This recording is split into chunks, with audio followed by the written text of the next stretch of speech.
paz do Senhor Jesus, crianças, Tia Lu de novo aqui. Segunda-feira, né, dia do nosso encontro matinal, do nosso devocional. Hoje entramos na nossa 8ª lição. Peço que terminem aí suas Bíblias, suas canetas, seus lápis. Vamos fazer algumas anotações muito importantes hoje. Novamente, mais uma vez, vamos aprender vivermos mais um pouquinho para a glória de Deus e como nos comportarmos para agradar a Deus. Mas antes de qualquer coisa, vamos orar? Vamos orar, Pai, em nome de Jesus, oramos nessa manhã. Entregamos nossas vidas nas Tuas mãos, Senhor, nossos dias, nossos propósitos.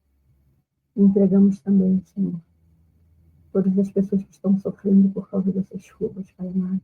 Pedimos que Teu Santo Espírito possa estar recebendo, Pai, cada coraçãozinho desse, visitando, cuidando, confortando, restaurando a alegria de viver, Senhor.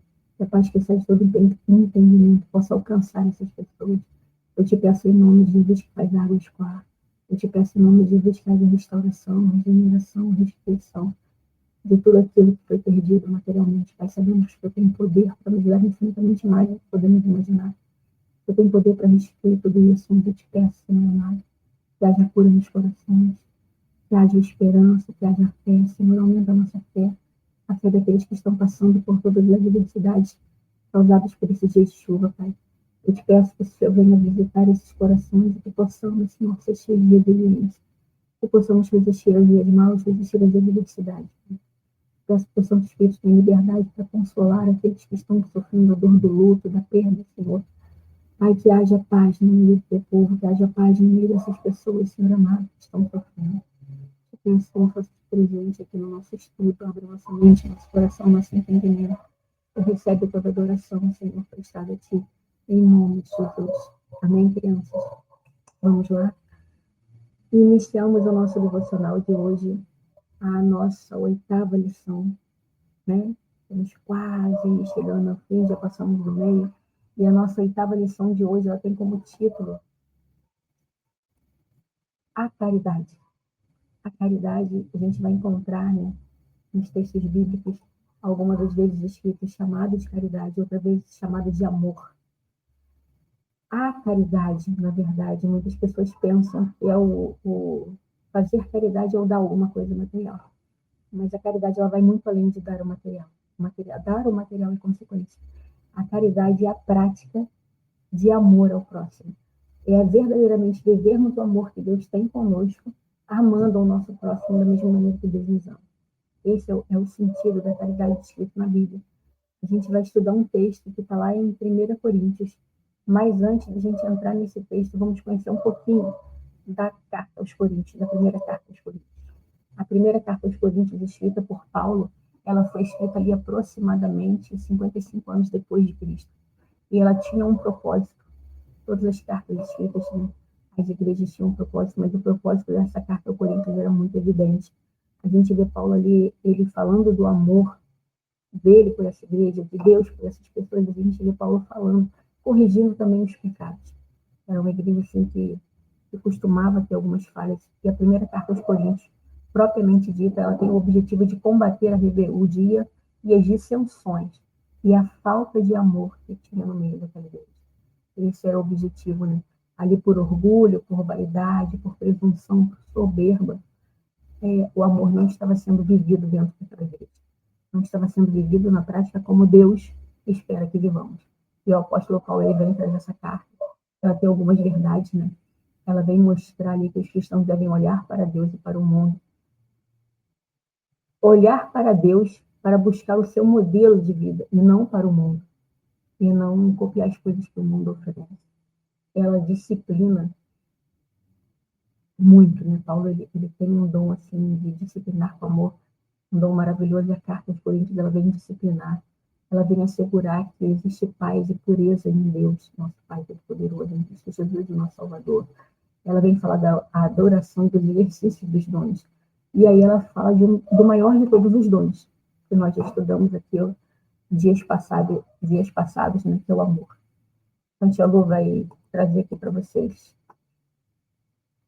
um exemplo, tem um nome acróstico, né, dessa palavra amor. A gente vai falar muito de amor na lição de hoje, Então, a palavra amor, ela nos mostra que devemos ser amáveis, misericordiosos, obedientes e responsáveis.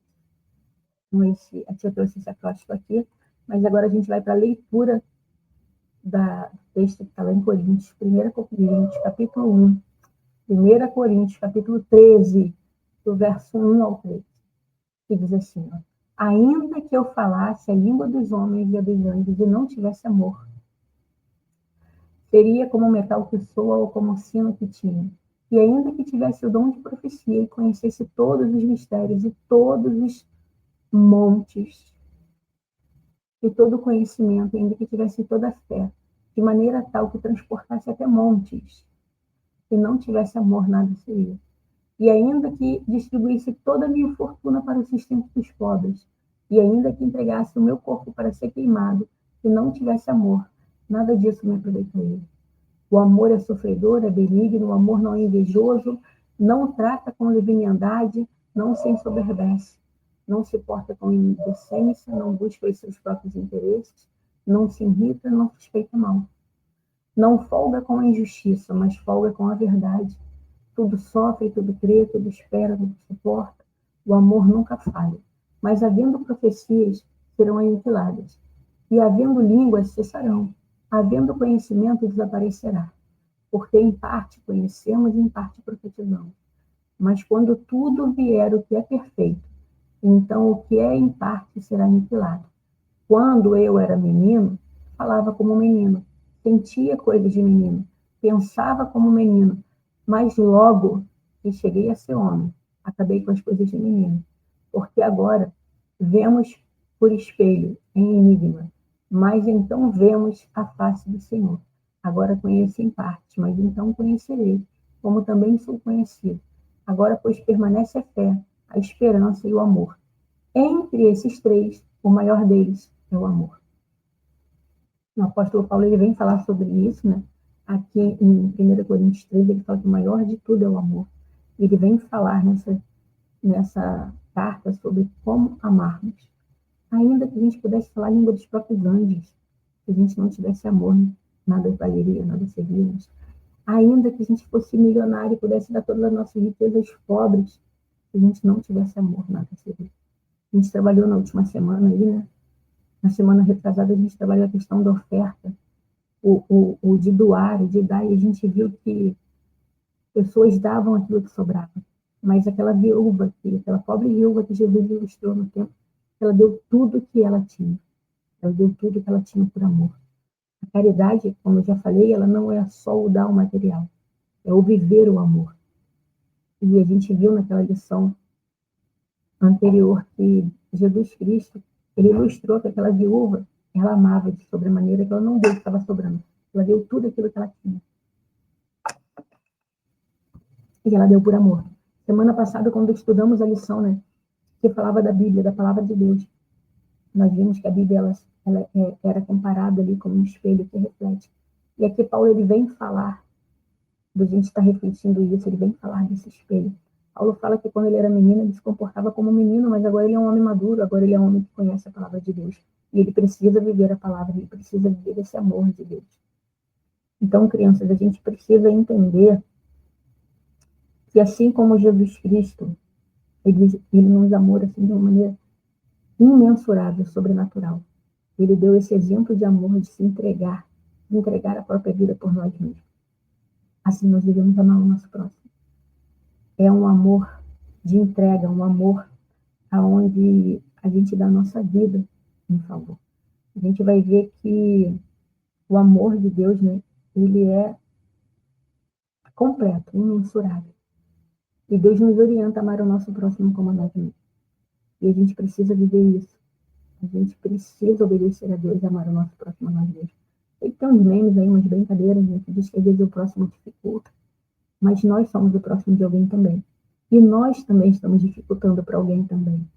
Então, da mesma maneira que as pessoas nos amam, obedecendo a Deus, nós devemos amar as outras pessoas, obedecendo a Deus. Viver essa máxima do amor, ser amável com o próximo, ser misericordioso, ser obediente, ser responsável. O amor é responsável.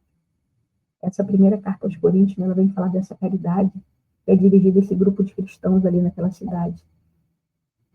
Mas a gente vai ver também que Paulo, quando recebe o Espírito de Deus, né, e ele começa a usar esse dom para a edificação da igreja, das igrejas, escrevendo cartas, ele vem falar que o maior dos dons é o amor. O verdadeiro amor, ele se dá sem esperar nada em troca, sem recompensa nenhuma. O verdadeiro amor não é eu vou doar aqui hoje, ou eu vou ofertar hoje, ou eu vou fazer hoje, porque amanhã eu vou ser recompensado por Deus. Deus recompensa, com certeza. Deus é bom, é misericordioso, Deus é maravilhoso. Mas a gente já viu em missões anteriores que Deus não está aqui para negociar com a gente, para trocar, a gente não está, tipo, comprando bênçãos quando a gente está abençoando alguém, quando a gente está doando para alguém. Deus não trabalha dessa maneira, Deus não se agrada dessa maneira. Deus nos abençoa porque Ele é bom. Consequentemente, toda vez que a gente abençoa alguém, a gente vai ser abençoado também. Mas o objetivo não é abençoar para ser abençoado. O objetivo é abençoar, porque vivemos o que a palavra diz, que é amar ao próximo. E as bênçãos que receberemos, ela será recompensa, né? Ela será consequência, não recompensa. Aqui uso a palavra errada, nesse momento. O amor que Deus ele demonstrou enviando Jesus Cristo para ser o nosso Salvador é o amor, o maior amor de todos. Quando Deus fala que Ele amou de tal maneira que o próprio Jesus. Esse amor de se entregar por alguém. Então Deus espera que a gente se entregue por alguém. Ah, tia Lu, você está dizendo que Deus espera que eu vá morrer por alguém? Só Jesus, né? Teve esse poder de ser Deus, de se fazer homem, de viver como homem, de entregar sua própria vida por nós. A gente pode até ver assim, um pai que deu a vida pelo filho, alguém, né, que para salvar alguém acabou se jogando na frente. Sim, existe esse amor. Mas o verdadeiro amor de se entregar verdadeiramente por alguém é Deus quem nos dá. É Deus quem deu por nós através de Jesus Cristo e nos ensina a dar o nosso próximo. E falando em amor, falando nessa doação toda, a gente vai conhecer uma história que está lá no livro de Atos dos Apóstolos, no capítulo 9, do versículo 32 ao 43, que vai falar de uma mulher muito especial. Vai falar de uma mulher chamada Dorcas, uma discípula. A gente vai ver a Bíblia falar dos discípulos de Jesus, sempre dos 12 discípulos ali mais próximos, né? Que andavam com Jesus, os 12 escolhidos.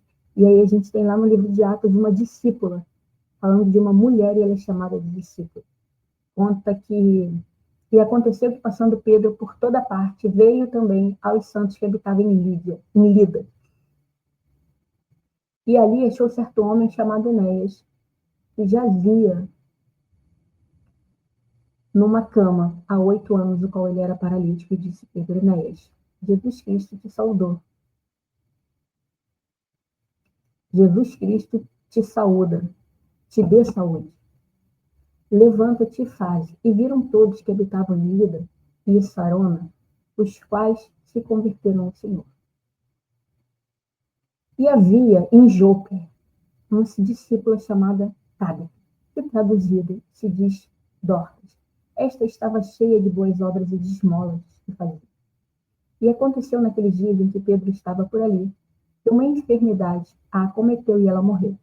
E tendo-a levado, lavaram-na e depositaram-na. Como é que a gente vai chegar mais perto agora, que ele está um pouquinho pequenininho. E a depositaram num quarto alto.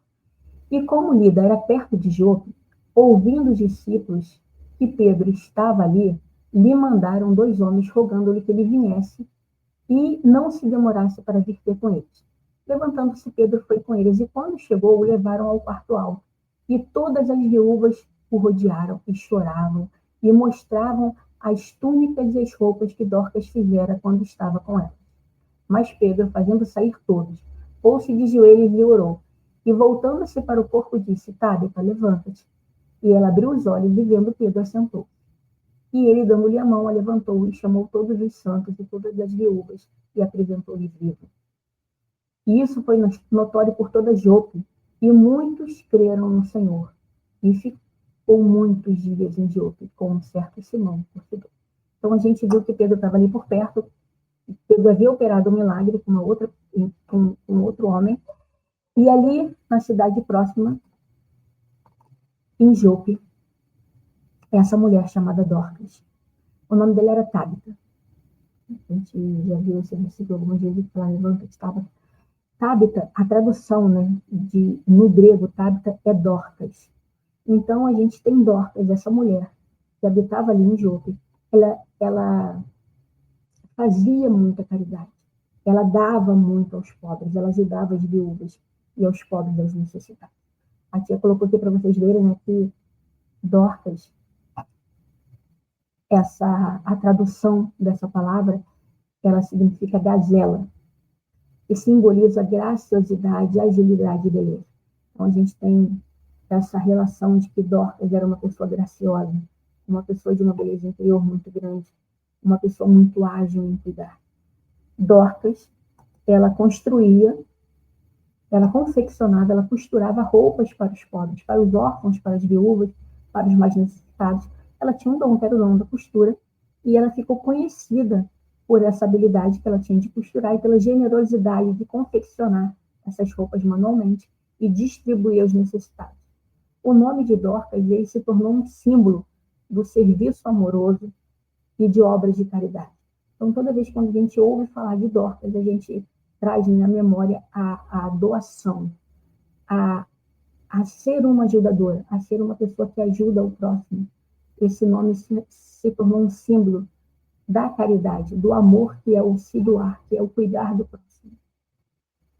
Então, crianças, essa nossa lição de hoje, ela vem falar para a gente de que nós devemos não apenas amar a Deus sobre todas as coisas, mas amar ao nosso próximo como a nós mesmos. E Dorcas, ela era um exemplo desse. Dorcas, ela era essa pessoa que se doava e amava de uma maneira incondicional, porque ela tinha o talento que ela tinha, usava para abençoar vidas. E em um determinado momento, Dorcas morre. Ela fica doente, ela é enferma, e ela vem à morte. E todas as pessoas se reuniram ali. A Bíblia fala que foram muitas pessoas que Dorcas havia abençoado, havia cuidado, se reuniram para clamar por Dorcas. Pediram que Pedro, que estava lá na cidade vizinha, Lida, viesse ter. Pedro chega naquele ambiente. Então, aquelas pessoas reunidas e mostrando o legado de Dorcas, mostrando aquilo que Dorcas fazia. E aí, Pedro tira todo mundo daquele quarto, ele se ajoelha, ele ora a Deus. E Dorcas volta à vida. Há uma grande festa, uma grande comemoração. Ela reviveu, né? Ela voltou a viver. O amor que Dorcas distribuiu, que Dorcas entregou a vida inteira, se volta nesse momento para ela, através do clamor, da intercessão daquelas pessoas que estavam ali clamando e mostrando o que ela havia feito. Muitas pessoas dizem, né, que aquelas pessoas só tinham interesse pelo material que Dorcas dava. Mas a Bíblia nos mostra que ela dava vinha de dentro do coração. Ela era uma discípula que vivia e obedecia a Deus. E com o talento que ela tinha, ela ajudava as pessoas em volta. Convido vocês, crianças, a estarem olhando para dentro de vocês, a estarem refletindo qual o talento que vocês têm. Todo mundo tem algum, não adianta falar, tia, não tem, não tem, todo mundo tem algum. Né? Eu sei limpar muito bem, ou eu sei cozinhar, ou eu sei desenhar.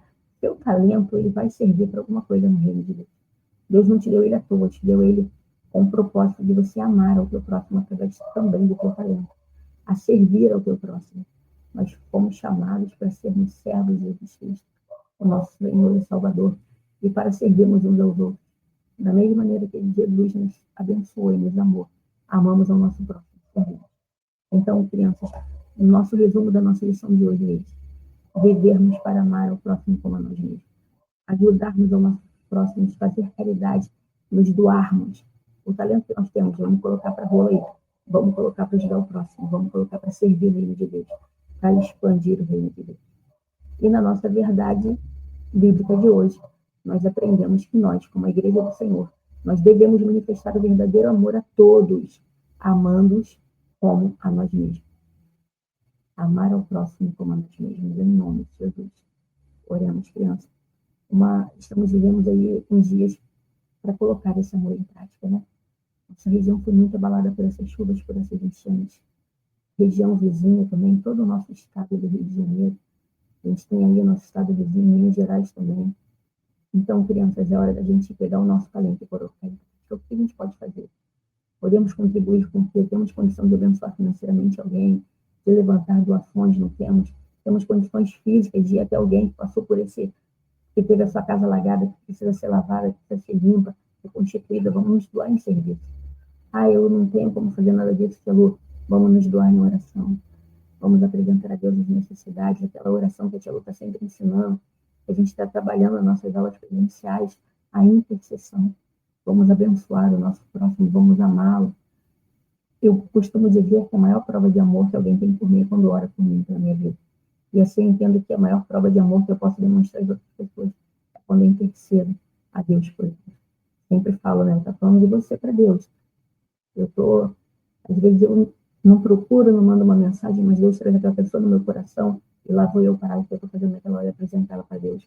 Então vamos usar o talento da intercessão também, crianças. Vamos orar. Todos aqueles que estão necessitados, aqueles que estão lutados, aqueles que precisam aí de um renovo de Deus, ter a fé aumentada, de voltar a ter esperança. Nós, crianças que servimos a Deus, que conhecemos a Deus, que temos experiência com Deus, nós sabemos que Jesus Cristo, Ele vai trazer para a gente uma paz que excede todo entendimento.